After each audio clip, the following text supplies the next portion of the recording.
میں تدبر نہیں ہے، غور و فکر نہیں ہے، تو لیکن کچھ علامتیں اپنے اندر پیدا کر لو تو تمہارے اندر سے جلبازی، جس جلبازی کے نتیجے میں ڈپریشن ہوتی ہے، خودکشی کے خیالات آتے ہیں، یعنی زندگی سکون کی گزرے گی تمہاری، اس کے لیے چند کام کرنے پڑیں گے۔ نمبر 1، نماز کی مکمل پابندی۔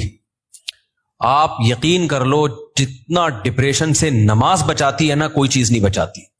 اسٹریس اور ڈپریشن کی 20 گولیاں ایک طرف، جس کا نماز میں دل لگ گیا نا، بس اس کی زندگی مزے کی بن جاتی ہے۔ اور نماز میں دل نہ لگ رہا ہو نا، کئی رکعتیں پڑھو ہمت کر کے، اصول بنا لو، جس کام میں دل نہیں لگتا نا وہ کام کرنا شروع کر دو، دل لگے گا، اور پھر ڈبل لگنا شروع ہو جاتا ہے۔ میں بہت سی مثالیں دیتا ہوں نا، دوڑا نہیں جاتا چلنا شروع کرو، چلا نہیں جاتا ہلکا ہلکا چلو، اپنے نفس پہ بوجھ ڈالو۔ دیکھو یہ ٹینشن سے بچنا ایسی چیز ہے، جو ٹینشن سے دور بھاگتا ہے نا، ٹینشن اس کے پیچھے آتی ہے، اور جو ٹینشنیں پالتا ہے وہ ہمیشہ ٹینشن فری زندگی گزارتا ہے۔ وہ ٹینشن ہے جو جائز ٹینشن ہے، جو صحت کے لیے مفید ٹینشن ہے، ان کی بات کر رہا ہوں میں۔ تو جو لوگ آپ نے دیکھا ہوگا محنتی ہوتے ہیں، سارا دن کام کاج میں مشغول رہتے ہیں، وہ خوش ہوتے ہیں، ہے یا نہیں؟ گھروں میں جو دو طرح کی خواتین ہوتی ہیں، ایک پھوڑ، نہ کام نہ کاج، کچن گندا پڑا ہوا ہے، واش روم پیمپر بچے کے اتارے یوں پھینک دیے۔ آپ دیکھنا ان خواتین کی طبیعت میں چڑچڑاپن بہت ہوتا ہے، جھنجھلانا، ذرا سے کوئی نصیحت کرو آگے سے جھنجھلا کے جواب ملے، ہر وقت ایسا لگتا ہے وہ توے پہ بیٹھی ہوئی ہے، خود بھی ٹینشن اور دوسرے کو بھی ٹینشن۔ لیکن آپ نے دیکھا گھروں میں جو خواتین بہت محنتی ہوتی ہیں، بچوں کی کیئر، شوہر کی مرضی کا خیال، گھر کو صاف ستھرا رکھنا ہر وقت، وہ خوش ہوتی ہیں۔ مردوں میں بھی ایسا ہی ہے، جتنے لڑکے آپ کے پوستی ہیں گھر کے اندر پڑے ہوئے کچھ نہیں کر رہے، ایسا لگے گا جیسے وہ توے پہ بیٹھے ہوئے ہیں۔ باپ کوئی نصیحت کرتا ہے ایک دم کیا ہو جاتے ہیں، وہ ہائپر ہو جاتے ہیں۔ آپ لوگوں نے خود بھی نوٹ کی ہے نا یہ بات۔ وجہ کیا ہے کہ جو آدمی کام کاج کی ٹینشن نہیں لیتا نا، تو اللہ اس کو اسٹریس میں ڈال دیتے ہیں۔ جو محنت کے کام نہیں کرتا اسٹریس میں ڈال دیتے ہیں اس کو، ہر وقت ٹینشن ہے، وہ چڑچڑاپن پیدا ہوتا ہے۔ اور جو محنتی ہوتے ہیں، صبح اٹھے ٹھک ٹھک ٹھک اپنے کام نمٹائے۔ میں اپنا بتا دوں، جس دن میں کوئی ٹاسک پوری کرتا ہوں کہ مجھے خیال ہوتا ہے آج میں نے یہ کام نمٹانا ہے، تو وہ نمٹا دیتا ہوں، خدا کی قسم ایسا سکون ملتا ہے نا کہ بیان نہیں کیا جا سکتا۔ وہ آپ بھی کر کے دیکھ لو، آپ ایک اسکیجول بناؤ کہ آج دن میں نے یہ سارے کام کرنے اور مغرب تک میں ان کاموں سے فارغ ہو جاؤں گا۔ دیکھو آپ کام کرنے کے بعد جب فراغت ہوگی، آپ کو ایسا سکون ملے گا کہ آپ کو سکون کے لیے کسی ٹیبلٹ کی ضرورت نہیں رہے گی۔ تو آج کل ڈپریشن اور اسٹریس کی جو بیماریاں پھیل رہی ہیں، اس کی ایک بہت بڑی وجہ بیکاری۔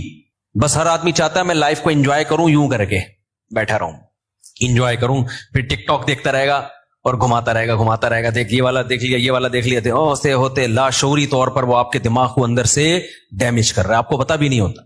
اس میں سیاسی خبریں آ رہی ہیں، کوئی دوسرے کو گالی، وہ اس کو گالی، وہ فلانا ایسا، وہ ڈمکانا ایسا، کارٹون بنا کے سیاسی لیڈروں کے مذاق۔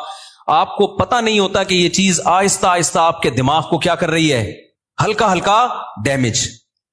تو نماز انسان کے نا کا شیڈول بنا دیتی ہے۔ ہم نے جتنے بڑے لوگوں کو دیکھا ہے، وہ کیا کر رہے ہوتے ہیں، وہ اپنے ٹائمنگ کیسے فکس کرتے ہیں۔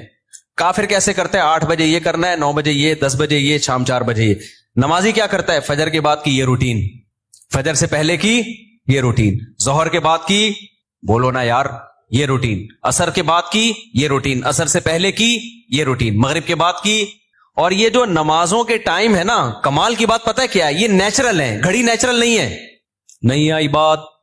سورج جب نکلتا اور غروب ہوتا ہے نا، تو فطری طور پر انسان کی باڈی کے اندر تبدیلیاں آ رہی ہوتی ہیں، فطری طور پر۔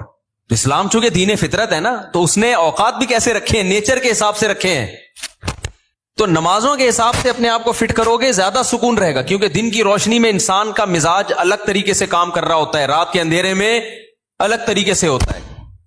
تو اللہ نے کیا فرمایا کہ الا المصلین الذین هم علی صلاتهم دائمون، یہ لوگ نمازوں میں پابندی کرتے ہیں۔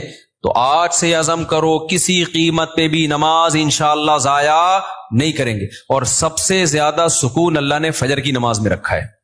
تھوڑی سی ٹینشن ہے بھائی، اٹھا لو، لیکن پڑھ کے جب سلام پھیرو گے نا، آپ کو لگے گا یار آج تو ہٹو بچو ہو گیا ہے۔ ہمارے ایک دوست تھے، نمازی تھے لیکن اڑاتے بھی بہت تھے نماز، ہے نا۔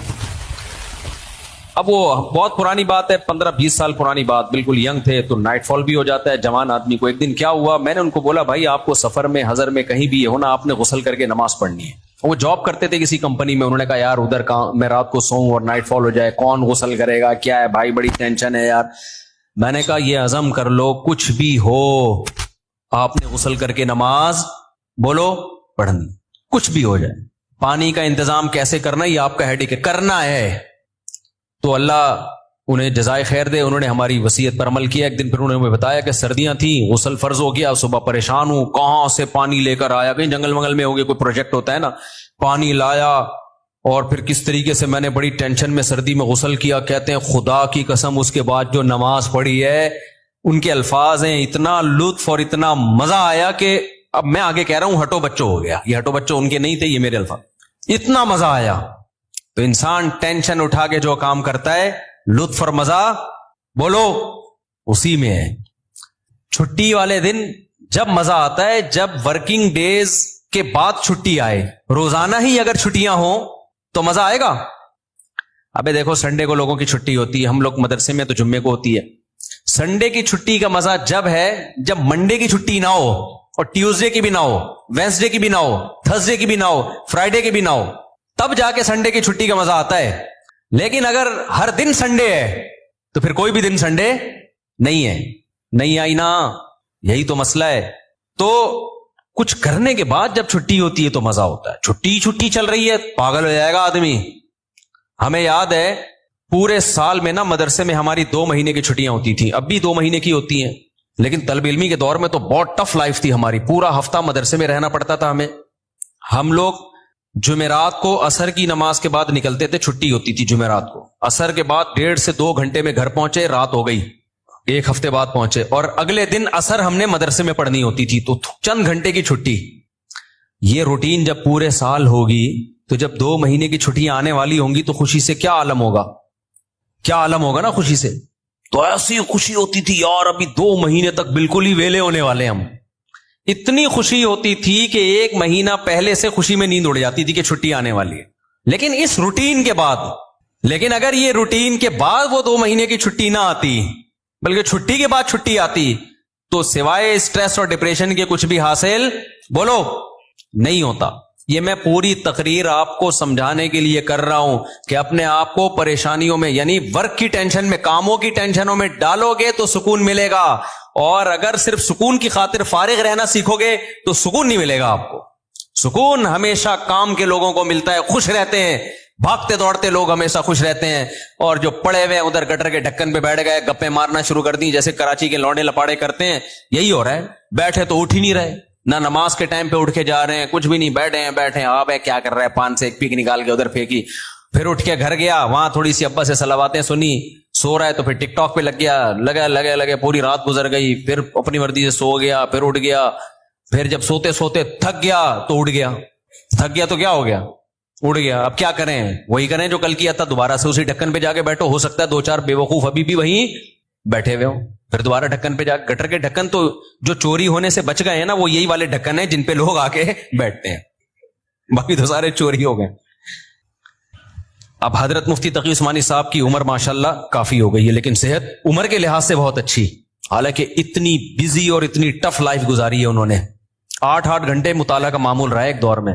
لیکن ہم جب بھی حضرت سے ملتے ہیں حضرت خوش طبع ہیں، تو حضرت بہت خوش مزاج ہیں. حالانکہ اتنا مصروف آدمی تو دیکھنے میں لگتا ہے خوش مزاج ہو ہی نہیں سکتا. جتنے میں نے دیکھے نا مصروف، میرے شیخ